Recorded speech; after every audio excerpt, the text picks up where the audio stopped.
ब्रह्मांड का एक अटल नियम है, कर्म लौट कर आता ही है। आप चाहें तो पर्वतों के पीछे छुप जाइए, आप चाहें तो महासागरों की गहराई में उतर जाइए, परंतु कर्म का चक्र आपको ढूंढ लेगा। क्योंकि यह संसार किसी राजा के कानून से नहीं चलता, यह चलता है ब्रह्मांड के न्याय से। और ब्रह्मांड का न्याय कैसा है? निर्दयी, निष्पक्ष और बिल्कुल सटीक। यह न तो रिश्वत लेता है, न पक्षपात करता है। जिसने जैसा बोया है वैसे ही काटना है। अक्सर लोग पूछते हैं, अगर कर्म इतना ही शक्तिशाली है तो क्या प्रार्थना, तपस्या या दान इसे बदल सकते हैं?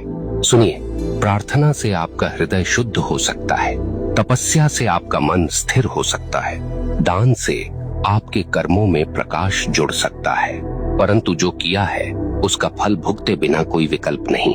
हाँ, आप उस फल को हल्का कर सकते हैं, उसके वार को धीमा कर सकते हैं, परंतु उससे भाग नहीं सकते। ब्रह्मांड की अदालत में तारीख टल सकती है, पर फैसला कभी रद्द नहीं होता। अब सोचिए, जब आप किसी इंसान के साथ अन्याय करते हैं तो वास्तव में क्या होता है? वह इंसान आपको कोसता है, उसकी आत्मा से निकली आह सीधी ब्रह्मांड तक पहुंचती है और ब्रह्मांड इसे दर्ज कर लेता है। अब वह आह आपके जीवन की राहों पर कांटे बनकर बिछती है। कभी वह आपके काम बिगाड़ देती है, कभी वह आपके घर में कलह भर देती है, कभी वह आपके मन को बेचैन कर देती है।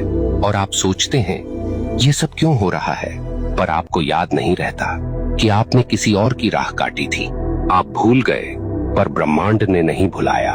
यहाँ एक बात और समझ लीजिए, कर्म केवल नकारात्मक नहीं होता। जैसे बुरा कर्म लौटता है, वैसे ही अच्छा कर्म भी लौटता है। कभी किसी को सच्चे दिल से सहारा दिया तो वह सहारा एक दिन आपके लिए दीवार बनकर खड़ा हो जाएगा। कभी किसी का दिल सच्चे भाव से खुश किया तो वह खुशी आपके जीवन में रोशनी बनकर लौटेगी। ब्रह्मांड का यह न्याय इतना गहन है कि वह एक छोटी सी मुस्कान को भी व्यर्थ नहीं जाने देता, और न ही एक छोटे से अपमान को। यहाँ मैं आपको एक कठोर सत्य बताना चाहता हूँ, आपका कर्म केवल आपकी वर्तमान जिंदगी को प्रभावित नहीं करता, यह आपके अगले जन्म तक जाता है। हाँ, जो कर्म आपने अधूरे छोड़े हैं, जो गलतियां आपने स्वीकार नहीं की, जो दोष आपने ढोए पर सुधारे नहीं, वे सब अगले जीवन में भी साथ चलते हैं। इसलिए कहा गया है, मनुष्य अपने कर्मों का वारिस है। आप सोचते हैं मैं तो मर जाऊंगा, इससे किसे फर्क पड़ेगा? परंतु मरने से कर्म का खाता बंद नहीं होता। आपके शरीर का अंत होता है, पर आपकी आत्मा वही सब लेकर आगे बढ़ती है।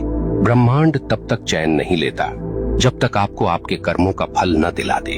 अब आपसे एक प्रश्न पूछता हूँ, क्या आपने कभी देखा है कि कोई बच्चा जन्म लेते ही संघर्ष में होता है और कोई जन्म लेते ही वैभव में? क्या आपने कभी सोचा है क्यों कोई अपंग पैदा होता है और क्यों कोई जन्म से ही स्वस्थ और बलवान? क्यों कोई भूख में जन्म लेता है और क्यों कोई सोने की थाली लेकर? यह सब संयोग नहीं, यह सब कर्म का लेखा है। ब्रह्मांड किसी को बिना कारण दुख या सुख नहीं देता। अब एक और गहरी बात, कर्म केवल व्यक्तिगत नहीं, सामूहिक भी होता है।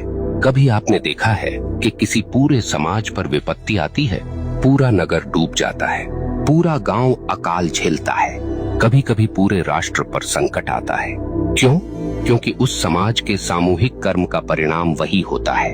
अगर लोग सामूहिक रूप से अन्याय करें, सामूहिक रूप से भ्रष्टाचार करें, सामूहिक रूप से निर्दोषों को सताएं, तो उसका फल सबको भुगतना पड़ता है। यही कारण है कि इतिहास गवाह है, सभ्यताएं उठीं और सभ्यताएं मिट गईं,